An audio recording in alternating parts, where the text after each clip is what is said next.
Hey Felix, how are you? Lovely to meet you. Good to meet you too. Have you been here before? Did you ever work with my dad when he was in here? Who's your dad? John Davis. So my dad did all of the Led Zeppelin remastering back in 2016, which was when I started here at Metropolis. I've been a runner, I even assisted on some of Paul's sessions, but I was far too chatty to get a job in the studio. Like, I wouldn't shut the f up, and I'd... So they put you in a room on your own? Oh, yeah. So what happens there? You just sit there talking to yourself? I just bank all these amazing kind of thoughts, and then when a client comes in for an attended session, I just kind of launch myself at them. But so yeah, one of my first jobs here was assisting my dad when he was doing the Led Zeppelin remasters with Jimmy back in 2016. Literally one of my first ever paid jobs in music was I was handed all of the Led Zeppelin CDs and was just told, can you QC these? Just listen to them from start to finish. Well, you had nice, fresh young ears. Yeah. You could hear the high digital pops. I could hear lots of clicks and pops and, squeaky drum pedals and all that stuff. But we like the sound of that. Yes. Speed King squeaking. My dad passed away sadly 2 years ago. One of the last things that kind of I was working on whilst he was alive was because he was ill, I was recutting some of the albums, just like every now and again the stampers get worn out and they need new lacquers to be cut so that you can keep the production of the albums going. So I was getting advice from him whilst doing that, obviously feeling no pressure at all. He just said, just make sure you cut it really loud. Like, Jimmy wants it loud. Don't try to do any kind of elliptical EQ tricks to try to get it loud and fit on the disc, because Jimmy will know if something's mono that shouldn't be mono and all that stuff. You busy? Staying busy? Yeah, super busy. As soon as you work on a few things, and then once those albums come out, you can finally kind of shout about them. A lot of the time we're working on stuff and I'm like, oh, in 6 months, I've got a really cool thing I want to show someone, but you kind of have to put the reminder in. And then by the time it comes out, you're kind of over it and you're on to the next thing that you... So how old were you when you first started assisting? I think 19, and then I did 2 years as a runner here. And I got a job in the bar, I was making coffees, worked in the parts room, so doing like the very, very final stage of mastering, so like doing, creating different formats for CDs and vinyl, trying to build up a reputation and a somewhat name for myself so I can work on my own. Let's talk about the gear. What are you using and how do you use it? Are you in the box? We're in mastering room 5, the nickname is Dylan. And yeah, I work in here and we use a combination. I've got a combination of being in the box and analog. So normally what we have is on this computer, I've got a Mac Mini, which is running Pro Tools, which is essentially my stand-in for a tape machine. Yeah. And I'll put my mixes, upload my mixes into Pro Tools. And then that is played and converted through the Prism. So we're going from digital to analog. So the Prism DA2 there, then that converts the zeros and ones to an analog signal that we're then in the desk and I'm chucking in. You can kind of see the EQ, the buttons are a bit more faded, are the ones that I use a lot more often. You see the color difference between these. So a lot of kind of, I'll have the analog flavor of the Maselec, which is custom Metropolis. There's a really old Metropolis logo on the Maselec EQ. Avalon compressor, which I really like for the big, wide graphic EQ and the tube signal path, which is sometimes nice just to, when things come in sounding too clean and sterile, you can kind of chuck it through that and it adds a little flavor. It's funny because in an engineering world, Paul would agree with this, we consider these to be incredibly clean. But I suppose in mastering... Anything that's taking you away from the zeros and ones is a layer of kind of, I guess the aim of mastering is to get something sounding as good as possible whilst introducing as few things into the chain that don't need to be there. Right. But yeah, I always feel like, well, I've done stuff before which is not clean at all with this, where I've put the input gain up to max and then just turn the output down, and then you get a bit of like a overdriven kind of vibe on it. And then this other Avalon EQ is literally, this pays like my rent, and I think it's really hard to get EQs that sound really nice on the top end and sound kind of like not kind of brittle and cheap sounding. This literally just is like sparkly, just the sound of money. And it just, when you put it on, it boosts frequencies where there might not even be any sound. You're just boosting air, and it just always comes across sounding really nice. And then the Summit EQ is kind of the opposite of that, which is again a bit more grainy because it's tubey. I really like adding kind of warm frequencies down at 250 hertz, 56 hertz, 100 hertz. It's a bit more temperamental because you've got tubes and it gets really hot, and you know, one day you can put something through it and it won't sound exactly the same, and so you got to kind of have to be a bit more on top of things with that. Do you, so you're working using a lot of analog stuff, but are you working on sections of a song? Yeah, working in different ways. You don't have the project I just had open before you guys came in, I had a track that dealt with it analog all in one place. So the analog EQ and treatment is all the same from the beginning of the song to the end of the song. And then once it was in Sequoia, my DAW, much like here is like one track. Each track has its own kind of set of digital plugins. I did that for literally like the verse, the bridge, the chorus. They all had their own individual digital kind of plugin treatment. So I like, this is kind of analog, kind of creates a general vibe, and then when you want to get in really nitty gritty and tweak things either within a track or across a whole album, then I've got no problem doing that in analog. So then in digital. So then once I've got the recording, so this would be a recording of the output of the desk. Oh, I see. Recording. Okay. And then that is being played back live through my digital plugins. So you're really not compressing or limiting. Yeah. That's the recording, and then that gets bounced at the end of the session. That gets bounced through the plugins and creates your master file, which is way. So it seems like you're. Forgive me for oversimplifying, but it seems like you're using all the hardware for EQ moves, but global EQ moves, yeah? Yeah. But most of the compression and limiting is being done digitally? Yeah. Well, I think it's easier. There gets to a certain point where you want to open up a project, and that's the advantage of digital, is that you can save it, close it, open it up again, and you've got things that are exactly as you left them. Sure. Whereas in an analog world, you know, a lot of these things aren't even like stepped. Yeah. So you're like, if I was doing all my kind of adding the loudness on an analog stage, you know, am I going to write down that this is 4.1 and does that really mean 4.1 dB? Like, not really. Like, you'd have to be checking every time. Whereas if I can do my and also just ease of tweaking things when you open up a project and someone says for the master, we really like it, can we just have it half a dB quieter, to be able to just open up the plugin and drop that by half a dB is much easier than going all the way back to analog, setting it up to exactly as it was, and then making a change from there. Are you using the Vice? The Vice, we actually use that. Stu uses that a lot for cutting, because it's got good kind of, you can set your filters at the top end and the bottom end, and it's very precise. I very rarely use it. As you can see, it's currently turned off. I can turn it on, but I don't use it that often. So, because again, like, it's kind of like one of those weird, like, it's digital, but it's also analog bit of gear, and I find it easier just to, if I'm going to do something in there, I'll just do that as a plugin.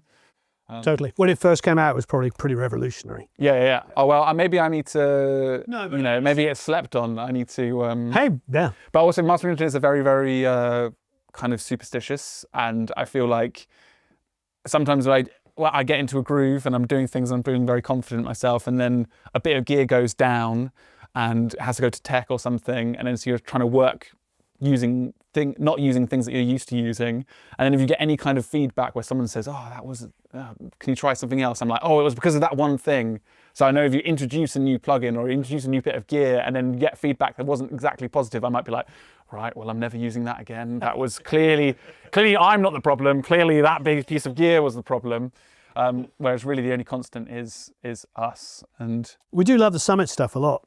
It's a shame it no longer exists. We just need to get, every now and again, you got to kind of check the tubes on it and replace it. And they are a bit temperamental. We actually added these little spaces because before they were right next to each other. And I think one of them, like the heat of one would be heating up the other. So we've kind of spaced them out a little bit more, which hopefully will prolong their life, basically, which would be good, because I learned everything about mastering in this room, and then now I'm getting to kind of work in the room rather than assist in it. I noticed a little bit of a prevalence of PMC, like everywhere. Yeah, I mean, again, that's like my normal. Like, that is completely everything that I've learned at Metropolis. And then we've got Audeze headphones as well. Which ones do you use? LCDX. I mean, I've got a couple. I use the LCDXs as well. Yeah.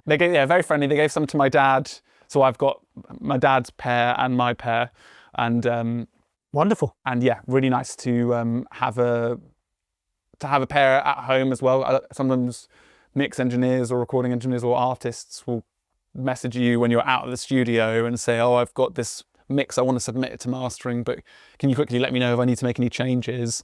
So if I'm away from the studio, to have a really good pair of headphones that I can just plug into my laptop really helps. So I can kind of make those I can be kind of attached to a studio even if it's Saturday and I'm not in here. Are you mastering immersive stuff? I've been doing some Atmos stuff, but that's not in here. That's been downstairs. This room was originally set up to do 5.1 mastering, a lot of live gigs, but that kind of thing, in my opinion, hasn't really been as prevalent. And now I think Atmos has kind of taken over that. And then you can do things in Atmos and then kind of bounce it down to a 5.1 kind of amalgamation. So yeah, in here, mostly working stereo. Mostly the 99% of the jobs I do are people send mixes over the internet. We download them, use them, master them, send them back, and very rarely even meet people or even have a chat with them. So I love it when people come in and we can kind of chat and we all can listen to the same thing at the same time. And well, like you admitted, you like talking to people. I like talking to people, and I haven't really come across very many 5.1 jobs. So I see you at the SBL here. This has got the, what do they call it, where basically you can merge the left and right a little bit. So you have the feeling of listening through speakers rather than just having left, right. Do you mess with that ever at all? I messed with that when I realised that my headphones were broken. I didn't realise. I think they're very delicate, the Audeze. And I think someone had like nudged them and maybe dropped them and then put them back and not told me.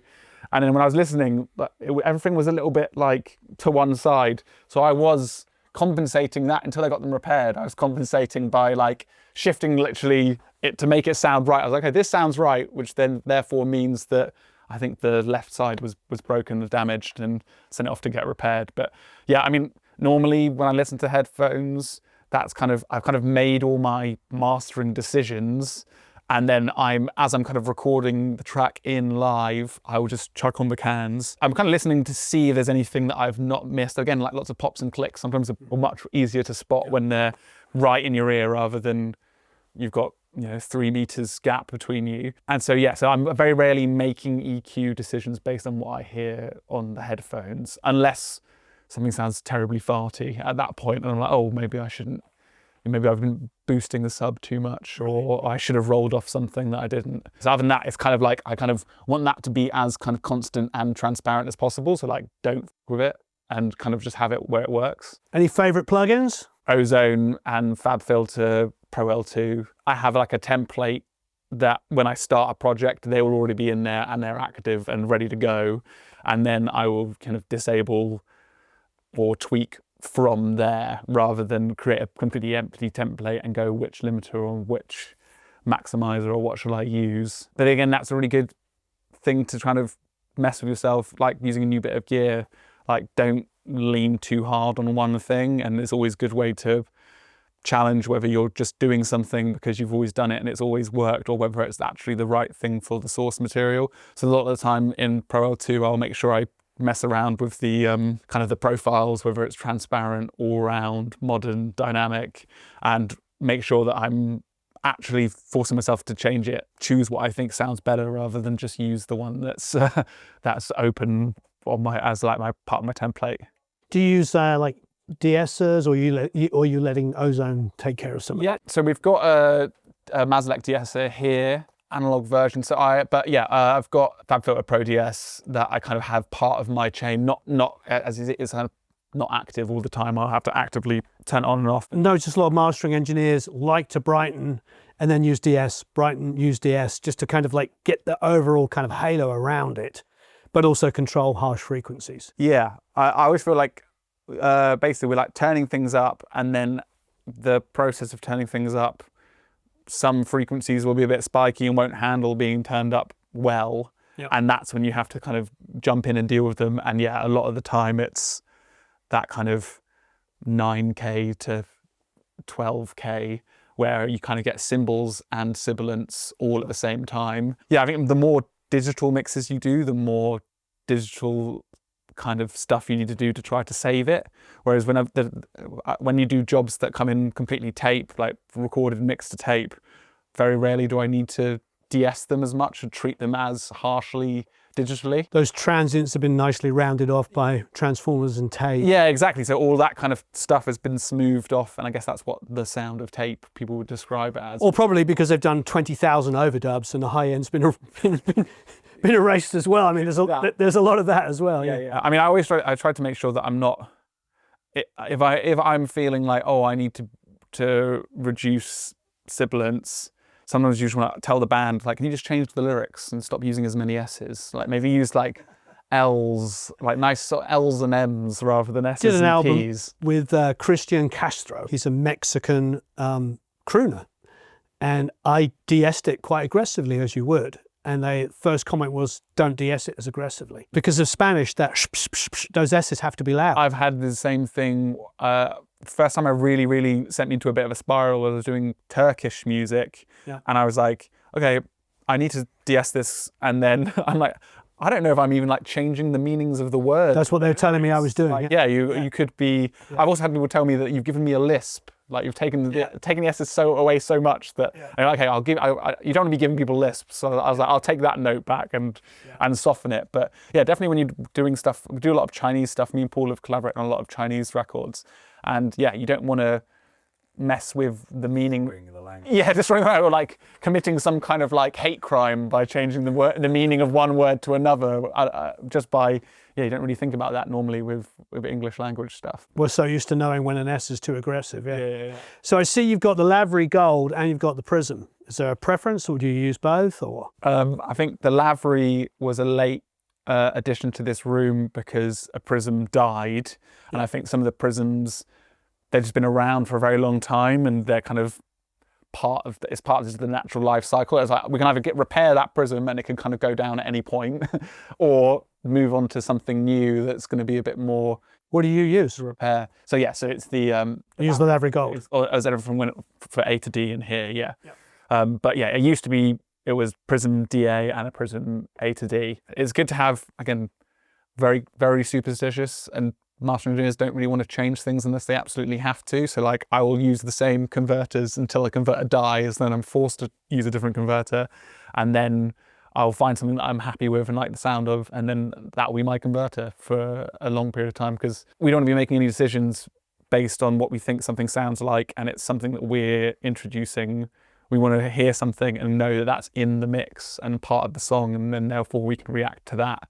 And so being as consistent in our process means that whenever we hear anything a bit funny sounding, our kind of instinct will kick in and we'll go, oh, I know that's not meant to be there, rather than, oh, it could be because I just changed a converter and what I'm hearing is the difference between those two. This is what I found interesting, because you talked about 250. Now, as a mixer, 250, round about 250, 350 area, maybe as high as 400, gets pulled out a lot. Yeah. And what I find is that's absolutely amazing.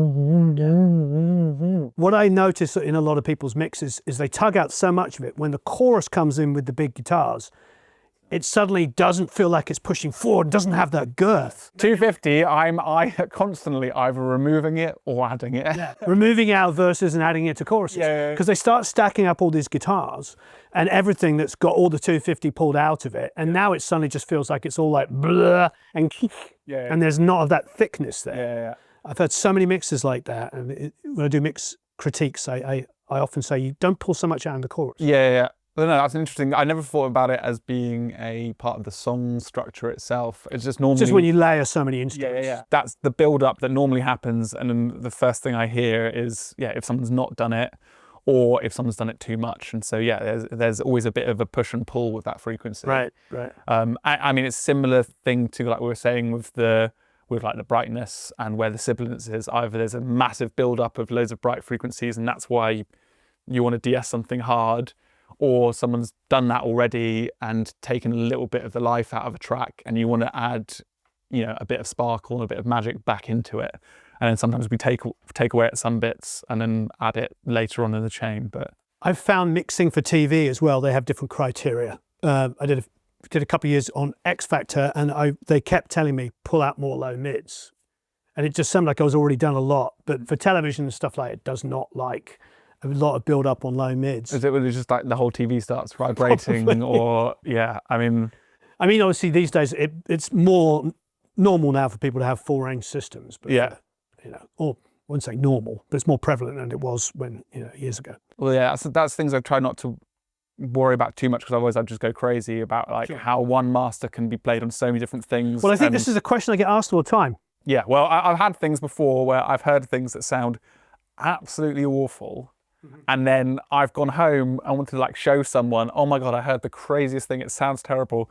Hit spacebar just on the laptop and the speakers, and it sounds amazing. And I'm like, oh, it sounds terrible in like a fancy studio on massive speakers, but maybe someone's made a creative decision where they think this kind of genre or this artist, their fans aren't going to be the ones that have massive sound systems. It's more likely to be designed to be played on laptop speakers, Bluetooth speakers, phone speakers.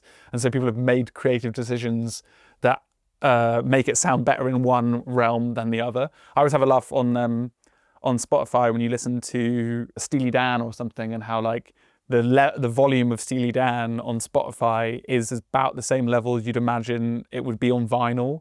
And it kind of makes you think like they probably just have one master that they send to pressing plants to cut to vinyl and send to streaming at the same time, and it gets changed the least amount as possible, which is crazy. If you just flick between like Steely Dan and like a more modern artist, like the difference on streaming is so crazy. I quite like that those things can exist, and there's absolutely no right or no wrong. It's just Steely Dan probably think our target audience are probably going to be listening at home on the stereo where they've got their own amp and they can turn it up and boost whatever they want to. They're less likely to be listening to it like on the tube and on Bluetooth. Well, they're less likely to be listening to it followed by the latest and greatest EDM track. Yeah. It'll be a weird playlist. But hey, I used to get worried about 10 or 15 years ago when they bought the MFIT. Was it made for iTunes or whatever it was? MFIT, yeah, we used to call it MFIT. MFIT. They were using that to cut from vinyl. Yeah, which makes sense. I mean, that stuff was at least 24-bit files, so at least it was a high resolution master, rather than we kind of when I started, things come in kind of 44K mixes, and then we would master them and then send them back 4416 dithered, which is just kind of your standard CD quality, and then that's kind of what it was when I started. And then now we've had way more people sending us mixes in at 96K, and then you're mastering them at 96K and then giving them back at 9624, and then doing a conversion later for Spotify or not for Spotify, for CDs at 4416. So now there's way more likely of a chance that we've captured the master at the highest resolution possible. And then, there was a stage where the mastered for iTunes thing, everything had to be 44. And then they were like, actually just send us whatever sample rate you've got the highest natural sample rate at. And then they'll do any kind of conversions. People always ask, what level should I master at? What should be, do you have a standard default? Not really. Whatever. Some mixes can handle going loud, and some mixes don't sound better being turned up, and so you don't want to make something that doesn't sound good louder, not sounding good.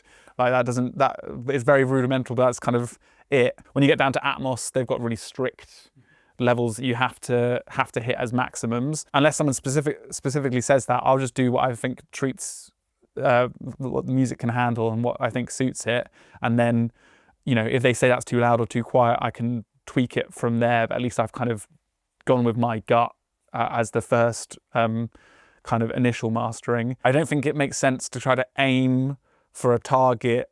It's like trying to hit with a dart, like a moving dartboard. Like, all the streamers can change their algorithm, change what they prefer at any point. So you've mastered a whole album, and then they've updated their terms and policies and said, actually, we now prefer things to come in at this level. You may as well just do it how you think sounds good, and then it all be sorted out. It all comes out in the wash, kind of thing, rather than. But it's interesting when we first came in, you were talking about like not monoizing that a word? Monoizing? I don't know, is now. You know, the low end, for instance, like if that's the way it was mixed and there was a ton of low end on left and right, then keeping it that way.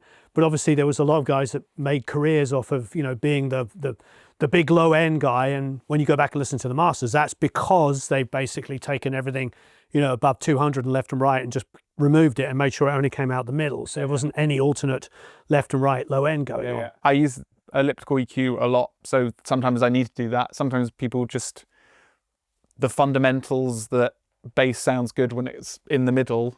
Sometimes people, because you can mix and do things, so many crazy things digitally nowadays that because you can doesn't necessarily mean you should. And sometimes it just sounds better monoing the bass, and it kind of creates that vinyl feel, because a lot of the time Lavs will have inbuilt in elliptical EQs that will mono everything under certain frequencies. So even if you there's no like, you can't even get in there and tweak it. It's like it's built into how it works. To stop the stylus popping out or something. So, you know, some of it is safe just to, you know, mono everything under. Yeah, I think I've got an EQ, I've got an elliptical EQ currently monoing everything under 40. And also, like, sometimes I want to add width and space.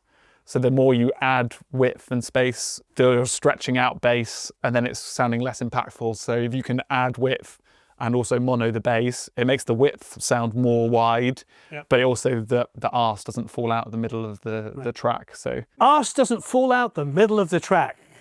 There's our short for the day. Is this your MPG? These are my dad's MPGs. One of the ones I had to accept on his behalf, and then another. So one was for this Led Zeppelin stuff back in 2016, and then that one was for a bunch of different projects. Oh, this one's just last year. Yeah, so that was, I went and accepted it on his behalf, which was really very emotional day, but yeah, like super cool. Amazing. Well, this has been an absolute blast. Oh, amazing. Well, yeah, I try to make sure that mastering isn't like going to the dentist or kind of something that you know you have to do but you don't really want to because you're worried you get told off for not flossing your mix properly. I think mastering, you know, was seen as like a dark art for the longest period of time. And I think that was quite self-serving for a lot of mastering engineers. And I've done sessions, I'm sure you have as well, where you get a mix and you're like, you're pretty much letting it pass through. It's so well mixed, it's been mixed loud as it ever would be. And I think that, I think people get very confused. I think they get very confused. So I think being open and talking about your process is really, really helpful. Having learnt from my dad, he completely demystified the process for me. It didn't serve him to have his assistant not really know what he was doing and why. And a big part of my learning process was just using my ears, and sometimes he would master an album, be improvising everything and not write down one paper note, and then the next week they say, oh, we want instrumentals of all of that album, and Dad will go like, you can do this. And so I'll just have to, I'm like, there is no notes, so I have to kind of know what gear he would lean on, what frequencies he liked for each specific bit of gear, and then just be A-Bing in my head until the instrumental sounds like the main. And then what I didn't really know at that time was that I was basically training myself. My main philosophy and why I'm not worried about when tracks come in and they're mixed so amazingly and they've been put through limiters and they're so loud and you don't have to do anything. That isn't normally the case. A lot of the case now at mastering, we're the first stage of kind of anyone in any professional capacity listening to people's mixes, because people are mixing, recording everything they want at home. And the barrier to entry to do that is so open now. There's no gatekeeping, you can do it. And then so you get people of, oh, I've done this because I saw on a YouTube video that you're meant to do this. And you're like, they might have got sage advice, but it wasn't helpful for them at that point, and you can kind of correct things for them. You're pointing to one of the #1 comments I get. It's like, I'll show a technique that works for that song, that genre, that artist. And then the response is, but John Smith does it this way. And I'll be like, yeah, well, if they only do it that way, run away. But if they do it that way for a certain song or a certain artist, certain genre, great. But for me now, the wonderful thing about digital, I think you're explaining us exactly the same thing, is that because you can do so many things, you've got to learn loads of different techniques. You know, there's no one way to do anything anymore, is there? And I do think, I've met a few mastering engineers that have like 3 pieces of gear and that's it. And it becomes their sound. And I get it. I think there probably was a time where people would choose somebody for their sound. That's the guy who does the bass. That's the guy who does this and that. But I would hope that a guy in your position, and I feel like it is, you would take that request and be like, you know, I wanted more low end out of this.